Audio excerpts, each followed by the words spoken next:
Harry Worth. Just hearing his name is enough to conjure up memories filled with laughter and joy. Known initially by his birth name, Harry Berlin Illingsworth, this incredible Englishman was more than just a comedy actor. He was a comedian and ventriloquist who helped shape the humor of his time. Facts First UK presents It's With a Heavy Heart We Remember Harry Worth and His Story. The early years. Born in 1917, near the picturesque town of Barnsley, Harry Illingsworth came into a world far removed from the limelight of show business. Growing up, his fascination with the stage can be traced back to his school days. It was during a visit from a ventriloquist performer that young Harry's dream was ignited. Inspired by the magical world of ventriloquism, he began honing his comedic talents, an ambition that carried him far beyond the coal mines of his hometown. At age 14, he found himself working in those very mines, but he never abandoned his dreams, even when the Royal Air Force beckoned him for national duty during World War II. In the most unlikely of settings, he even performed a gang show in India, showcasing his dedication to entertainment. Post-war pursuits. After the war's end, Harry Worth returned with a renewed focus on his burgeoning career. In 1947, he made the life-altering decision to marry his sweetheart, Kay Flynn. It was Kay who encouraged him to take a leap of faith, auditioning for the renowned Windmill Theatre. This pivotal moment set Harry on a trajectory towards stardom. However, Harry's true breakthrough came when he crossed paths with comedy legends Laurel and Hardy during one of their UK tours in the early 50s. Sharing the stage with these Hollywood icons, Harry caught the eye of Oliver Hardy himself. The sage advice from Ollie was to leave behind his ventriloquist dummy and focus solely on his comedic talents.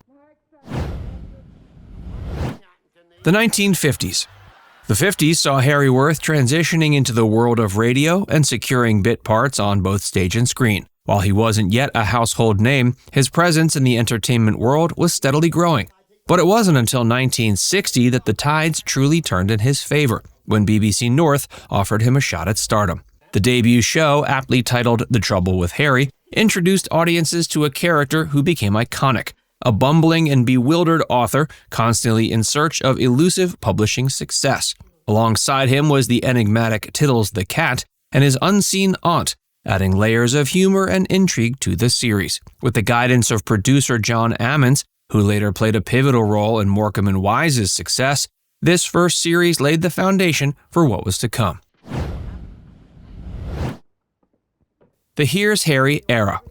Harry's star continued to rise, and by 1966 his show underwent a transformation, adopting the simpler moniker Harry Worth. Simultaneously, he embarked on a successful stage tour under the name Here's Harry. The nation was spellbound by a memorable visual gag, a trick involving store windows, arms, and legs, rumored to be the brainchild of writer Vince Powell. Powell's involvement marked the beginning of a bright career in television writing, contributing to several well-loved shows. The pinnacle of Harry's success. The 70s saw Harry's undeniable ascent to comedy stardom. His television show, which had evolved into a timeless classic, portrayed a character who was perpetually well-meaning, yet unwittingly caused chaos. Ernie Wise once aptly captured the essence of Harry's act, describing it as nervous, worked at, rehearsed, and perfected. As Harry Worth continued to enjoy success, Harry ventured into commercial television, gracing screens with 30 Minutes Worth and My Name is Harry Worth. The changing tides of comedy. Despite enjoying a great deal of success for quite some time, the landscape of comedy was shifting, and he found himself in uncharted waters. After the conclusion of My Name is Harry Worth in 1974, his career took an unexpected turn. In 1980, he was approached by sitcom legends David Croft and Jeremy Lloyd to play Mr. Beddington in Oh Happy Band. Beddington was a character unlike Harry's usual well-meaning persona, and this departure from typecasting posed a challenge. Despite initial efforts to adapt, the show faced difficulties due to circumstances beyond Harry's control, and it remained largely hidden from view after its initial transmission. Harry's legacy. Harry Worth's presence on television dwindled, but his dedication to entertaining never waned. He continued performing on stage, even revisiting his ventriloquist act on the Royal Variety Show. A brief 1987 tour in See How They Run demonstrated his enduring passion, though illness began to take its toll. Tragically, after a prolonged battle with cancer, Harry Worth passed away in 1989. His legacy, though often overshadowed by the ever-evolving landscape of comedy, remains unforgettable. The lasting charm of Harry's comedy lay in his portrayal of the well-meaning fool, causing chaos and confusion wherever he ventured. His unique blend of Frank Spencer's innocence, David Jason's comedic timing from his sharp intake of breath days, and even a hint of Victor Meldrew influenced the comedy that followed in his wake. Harry's character exuded an endearing and innocent confusion. Perhaps it's this fundamental difference in comedic styles from Victor Meldrew's combative approach that has contributed to Harry Worth's relative obscurity in the annals of comedy history. Unheralded Greatness. It's disheartening that despite headlining his own sitcom for 15 years, receiving personal endorsements from Laurel and Hardy, and counting Morecambe and Wise among his biggest fans, Harry Worth remains cruelly unheralded in retrospectives of stars from yesteryear.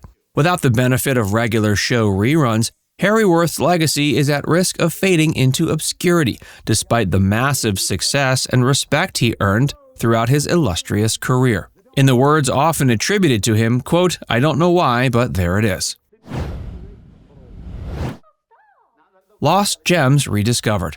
In recent years, the world of comedy has been graced by a remarkable discovery.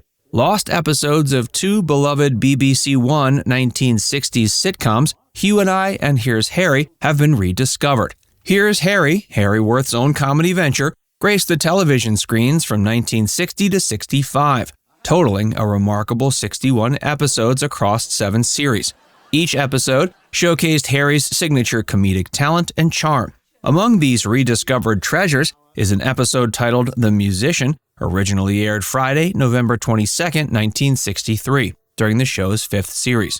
In this classic installment, Harry undertakes the ambitious task of practicing and auditioning for a coveted spot in the Woodbridge Municipal Orchestra. However, his journey is marred by the sorry state of his childhood violin. A twist in the tale arises from his aunt's role as a significant benefactor to the orchestra, setting the stage for delightful comedic chaos.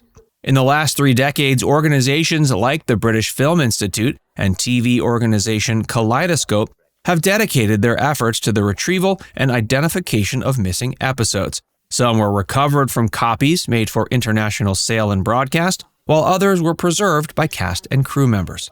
Now it's time to hear from you. What's your favorite memory of the life and career of Harry Worth? Let us know in the comments section below.